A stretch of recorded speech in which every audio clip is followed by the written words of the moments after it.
वाह क्या मेंटेन किया है। हेलो दोस्तों, welcome to movie honour. Movie की स्टार्टिंग होती है न्यूयॉर्क सिटी में, जहां पर दो दोस्त जो इंटेलिजेंट फिजिसिस्ट भी थे, उनका नाम होता है रीड रिचर्ड और बेन ग्रिम। रीड रिचर्ड काफी ज्यादा होशियार और दिमाग वाला जीनियस आदमी था। इनकी लाइफ में अभी काफी कड़की चल रही थी और फाइनेंशियली हेल्प मांगने के लिए ये अपने कॉलेज के दोस्त की बिल्डिंग में आते हैं। इनका दोस्त काफी पैसे वाला बिजनेसमैन था, जिसके अंडर में साइंटिस्ट वाले काम भी होते थे। यहाँ अब रीड और बेन आते हैं और वो अपने दोस्त से बात करते हैं, जिसमें रीड बताता है अपनी स्टडी और थ्योरी के बारे में कि हजारों सालों पहले यूनिवर्स की कॉस्मिक रेज के कारण इस दुनिया पर चीजें डेवलप हुई थी और यूनिवर्स में इवोल्यूशन की हेल्प मिली थी, और वही कॉस्मिक वेव्स अगले कुछ टाइम में ही अर्थ के आसपास से वापस से गुजरने वाली है। और अगर हम स्पेस में जाकर इन कॉस्मिक रेज की स्टडी करें और इन्हें कैसे यूज में लाया जा सकता है इसे सीख लें, तो हम मानव जाति का कितना ज्यादा भला कर सकते हैं और हम बहुत सारी बीमारियों तक को हटा सकते हैं। तो अब उनका दोस्त विक्टर वॉन डूम इस बात से एग्री हो जाता है, पर उसकी एक शर्त थी कि इस पूरे काम के प्रॉफिट का 75% हिस्सा उसे मिलेगा और बाकी का बचा हुआ 25% हिस्सा रीड और उसके साथी को मिलेगा। अब ये कुछ फायदे का सौदा नहीं था, पर पैसे की जरूरत होने के कारण रीड इस डील के लिए हाथ मिला लेता है। और वहीं पर डूम एक और टीममेट को इंट्रोड्यूस करता है, सूजन स्टॉर्म, जो इस प्रोजेक्ट पर उनके साथ काम करने वाली थी। असल में ये चारों लोग कॉलेज में एक साथ रह चुके थे, साथ ही सूजन और रीड के बीच में केमिस्ट्री भी रह चुकी है, जो हमें काफी अच्छे से दिखाई भी देती है। और अब इन्हें इस प्रोजेक्ट के लिए एक पायलट की जरूरत भी पड़ेगी, जिसके लिए सूजन बोलती है इस काम के लिए मेरा भाई सबसे बेस्ट रहेगा। तभी हमें दिखाया जाता है कैप्टन अमेरिका एक अलग ही अंदाज में, मतलब सेम एक्टर जिसने कैप्टन अमेरिका का रोल भी प्ले किया है, जिसे इसी रोल में हमने अभी आई डेडपुल एंड वुल्वरीन मूवी में भी देखा था, जिसका नाम होता है जॉनी स्टॉर्म। जॉनी एक मस्खरी करने वाला अय्याश टाइप का आदमी था, और जब इन सभी का मीटअप होता है तो बेन और जॉनी की आपस में अच्छे से नहीं बनती, पर फिर भी कैसे ही करके वो सभी एक साथ काम करते हैं और कुछ 5 हफ्तों बाद इन सभी का काम लगभग पूरा हो ही गया था। वो सभी स्पेस में जाने के लिए तैयार थे। तभी सूजन सभी को अपना अपना एक कॉस्ट्यूम देती है, जो अलग अलग सिचुएशंस में अपने आप को ढाल सकता है, और उन सूट से वो सभी सेफ रहेंगे। अब वो स्पेस में चले जाते हैं और उनके पास 9 घंटे थे कॉस्मिक वेव्स के आने में। वो कुछ चीजों, कुछ ऑब्जेक्ट्स को स्पेसशिप के बाहर रखना चाहते हैं, जिससे वो कॉस्मिक वेव्स डायरेक्ट कांटेक्ट में आए और उन कॉस्मिक वेव्स को वो एब्जॉर्ब करे, जिन पर हुए इफेक्ट को वो बाद में स्टडी कर सके। और अब इस काम को करने के लिए बेन स्पेस सूट पहनकर बाहर जाता है, तभी एक टेक्निकल ग्लिच दिखता है, जिससे रीड को पता चलता है कि जो 9 घंटे का टाइम बताया जा रहा था, वहां अब असल में सिर्फ 9 मिनट का टाइम बचा है कॉस्मिक वेव्स को आने में। इधर डूम सभी को ऑर्डर देता है कि सेफ शील्ड को ऑन कर दो, पर बेन अभी भी बाहर था। सभी टेंशन में थे और हड़बड़ी में थे। तभी रीड भागकर जाता है एग्जिट पोर्ट पर, ताकि बेन को वो जल्दी से अंदर ला सके, पर अब बहुत देर हो चुकी थी। वो कॉस्मिक वेव्स का सैलाब उस स्पेसशिप तक पहुंच जाता है और चारों लोग उन वेव्स की चपेट में आ जाते हैं, जिसमें सबसे ज्यादा इफेक्ट पड़ता है बेन को। और ये काफी बढ़िया सीन हमें दिखता है, जिसमें सभी पर कुछ अलग अलग इफेक्ट कॉस्मिक वेव्स का हमें दिखाई दे रहा होता है। और अब इन्हें कैसे भी करके अर्थ पर लाया जाता है और 3 दिनों की बेहोशी के बाद इन्हें होश आता है। सभी काफी हैरान थे जो कुछ हुआ उसको लेकर, पर किसी को भी ऐसा कुछ ज्यादा नुकसान नहीं हुआ था। जिसमें सबसे अलग जॉनी तो बेड से उठकर खड़ा हो जाता है और तैयार हो जाता है कि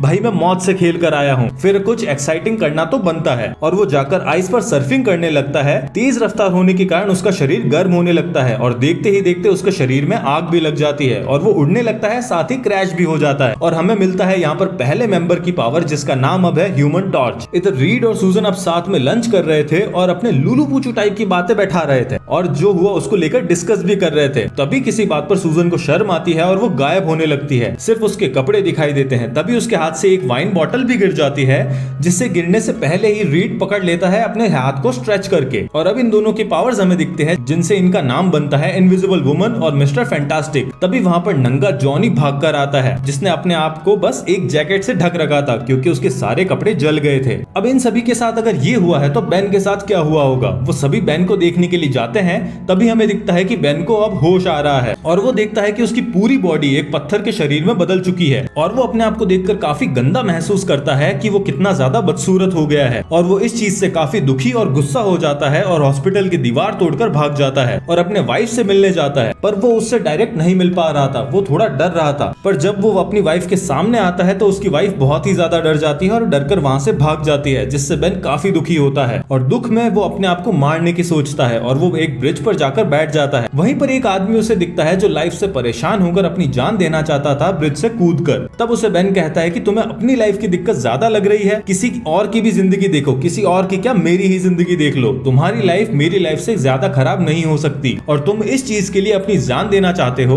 पर उस आदमी के तो वहीं पर परखच्चे उड़ जाते हैं, जान देना तो वो भूल ही जाता है, उल्टा बेन को देखकर वो काफी ज्यादा डर जाता है और उससे बचने के लिए ब्रिज से पीछे सरकने लगता है। और जैसे ही गिरने वाला होता है बेन उसे समझाता है कि मुझसे मत डरो, मैं बस तुम्हें समझा रहा हूँ, मैं एक नॉर्मल आदमी हूँ। पर वो आदमी सड़क पर गिर जाता है और उस पर जैसे ही ट्रक गुजरने ही वाली होती है बेन उसे आकर बचा लेता है और वो पूरी ट्रक को एक ही झटके में रोक लेता है। और अब ये था द थिंग, जिसकी बॉडी काफी मजबूत थी और उसके पास सुपर ह्यूमन स्ट्रेंथ थी। अब ट्रक के बीच रास्ते में टकराने से ट्रक के पीछे अब एक से एक ज्यादा एक्सीडेंट होने लगते हैं और गाड़ियां आकर वहां पर भिड़ रही थी और एक बहुत तगड़ा ट्रैफिक और एक्सीडेंट प्लेस बन जाता है, जिससे ये खबर अब न्यूज पर दिखने लगती है, जिसे देखकर बाकी तीनों मेंबर्स रीड, सुजन और जॉनी वहां पर आते हैं। तभी वहां एक्सीडेंट की वजह से ट्रक के काफी सारे सिलेंडर्स ब्लास्ट हो जाते हैं, जिससे कुछ बच्चों की जान खतरे में होती है, पर जॉनी उन्हें वहां से बचा लेता है। और एक फायर ब्रिगेड का भी एक्सीडेंट हो जाता है जो ब्रिज से नीचे ही गिरने वाली थी, पर उसे द थिंग पकड़ लेता है और उससे गिरते हुए ड्राइवर को मिस्टर फैंटास्टिक पकड़ लेता है। ब्लास्ट की आग से बचाव के लिए इनविजिबल वुमन एक फोर्स फील्ड बनाती है, जिससे बाकी लोग बच जाते हैं। और अब वो गायब थी तो उसके सिर्फ कपड़े दिखाई दे रहे थे, जो काफी डराने वाला था लोगों के लिए। और वो कपड़े ना दिखे इसके लिए वो अपने कपड़े उतारती है, पर वो आधी ही प्रोसेस में वो वापस सभी को दिखने लगती है, जिससे फिर ये ऑकवर्ड सीन हमें दिखता है। अब सभी लोग वहां पर सेफ थे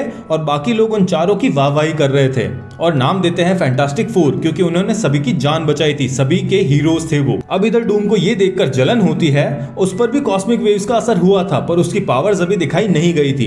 और अब वो दिमाग लगाता है और रीड को बोलता है कि तुम्हें एक ऐसी मशीन बनानी होगी जिससे सभी नॉर्मल हो जाए और सभी की पावर्स वापस चली जाए। रीड इस बात को मान जाता है और वो उस मशीन को बनाना शुरू कर देता है। साथ ही अब इन लोगों को अपनी पावर्स को एक्सप्लोर करने का टाइम भी मिलता है, तो वो सभी अपने लिमिट्स को पुश कर अपनी पावर्स को देखते हैं, जिसमें सबसे पहले ह्यूमन टॉर्च की पावर की क्षमता को हम देखते हैं। उसे एक चैम्बर में डाला जाता है और वो अपने टेम्परेचर को अब बढ़ाता है और उसका टेम्परेचर इतना ज्यादा बढ़ जाता है कि वो चैम्बर ही पिघल जाता है। तब रीडिंग्स बताती है कि उसका टेम्परेचर एक सुपरनोवा जितना ज्यादा हो गया है, जो काफी ज्यादा था। और इनविजिबल वुमन अपने इमोशंस को कंट्रोल करके गायब हो सकती थी और साथ ही एनर्जी फील्ड बना सकती थी और एनर्जी प्रोजेक्शन भी उसकी पावर थी। और रही बात मिस्टर फैंटास्टिक की, तो उसके पास इस दुनिया का सबसे बेस्ट दिमाग था और साथ ही काफी स्ट्रेचेबल बॉडी और मजबूत बॉडी भी। अब इनमें आपसी झगड़े भी होने लगते हैं, क्योंकि एक तरफ जॉनी था जिसके पास पावर्स थी, वो काफी कूल भी था और उसे सभी पसंद करते थे, उसने कुछ भी नहीं खोया था बल्कि पाया ही था, तो वो अपनी पावर्स को नहीं छोड़ना चाहता। पर दूसरी तरफ था बेन,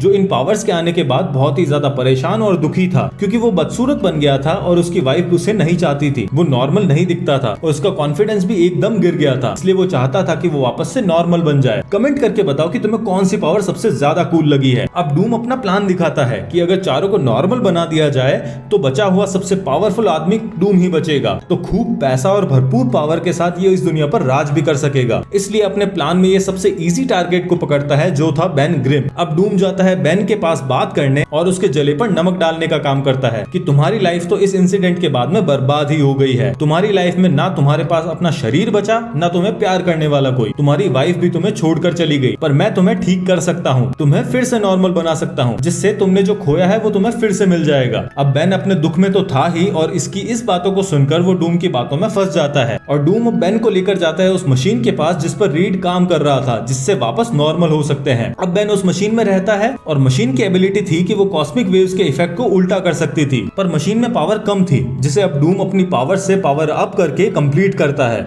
और द थिंग अब वापस बन जाता है बेन ग्रिम नॉर्मल इंसान। और अब डूम को बाकी 3 से निपटना था। फिर वो जॉनी पर हीट डिटेक्टिंग मिसाइल से अटैक करवाता है। ये मिसाइल अपने ऑब्जेक्ट की हीट को सिग्नल बनाकर उस पर अटैक करती है और ह्यूमन टॉर्च तो पहले से ही इतना गर्म था, तो उस पर निशाना लगाना और भी ज्यादा इजी था। पर जॉनी होशियार था, वो उस मिसाइल को चकमा देता है और किसी शिप पर आग लगाकर उस मिसाइल को वहीं पर ब्लास्ट करवा देता है। पर डूम अपने बिल्डिंग से ये देखता है तो वो समझता है कि ह्यूमन टॉर्च तो गया। और अब बारी थी मिस्टर फैंटास्टिक की। वो उसे पकड़कर लिक्विड नाइट्रोजन उस पर डाल देता है और उसे उससे कनेक्ट कर देता है। अब ये अपने आप को स्ट्रेच नहीं कर सकता था, क्योंकि जैसा केमिस्ट्री कहती है, नियर एब्सोल्यूट जीरो टेम्परेचर मतलब काफी माइनस में टेम्परेचर होने पर पावर, किसी भी पदार्थ को अगर तुम स्ट्रेच करोगे तो वो टूट जाएगा। तो अब मिस्टर फैंटास्टिक की पावर काम की नहीं थी, पर अपने इनविजिबल वुमन वहां पर पहुंचकर रीड को अपनी पावर्स से छुड़वा लेती है। पर डूम अब इनविजिबल वुमन पर भारी पड़ रहा था, वो उसकी गर्दन पकड़कर उसे फेंक देता है। फिर इधर आता है अपना द थिंग। हाँ, बेन ग्रिम को डूम के प्लान का पता चलता है और उसे एहसास होता है कि डूम अगर जीत गया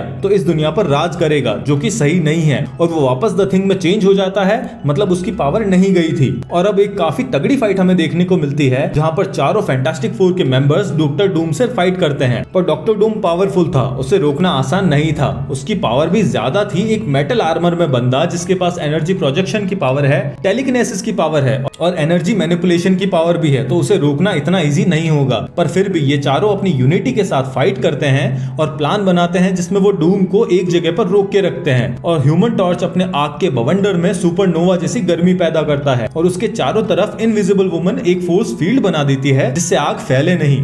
और अब उस इतनी भयंकर गर्मी से वहां पर टेम्परेचर इतना ज्यादा बढ़ जाता है और डॉक्टर डूम की बॉडी पिघलने लगती है और अब उसकी बॉडी काफी ज्यादा गर्म हो गई थी। द थिंग अब उसके पास की वाटर सप्लाई को तोड़ देता है और उस पानी के डायरेक्शन को मिस्टर फैंटास्टिक की तरफ मोड़ता है, जिससे मिस्टर फैंटास्टिक और स्पीड और सटीक तरीके से डॉक्टर डूम पर प्रोजेक्ट करता है, जिससे अब इतना गर्म शरीर एकदम से ठंडा होता है तो वो पत्थर में चेंज हो जाता है और डॉक्टर डूम रुक जाता है। अब सभी सेफ थे। फैंटास्टिक फोर ने सभी को डॉक्टर डूम के कहर से बचा लिया था। सभी अब खुश थे, पार्टी कर रहे थे। जॉनी अपने मजे में था, बेन भी अब थोड़ा सही हो चुका था और इधर रीड सूजन को प्रपोज भी कर देता है और सब कुछ बढ़िया हो जाता है। फिर हमें पोस्ट क्रेडिट सीन में दिखाई देता है कि डूम का कोई एम्प्लॉय उसे किसी कंटेनर में ले जाता है। मतलब डूम का खतरा अभी गया नहीं है, वो फिर से आएगा और मूवी यहाँ पर एंड हो जाती है। डॉक्टर डूम अगली movie fantastic four the rise of silver surfer में फिर से आएगा और भी ज्यादा पावर्स के साथ, जिसमें सिल्वर सफर भी दिखाया जाएगा जो काफी पावरफुल कैरेक्टर है।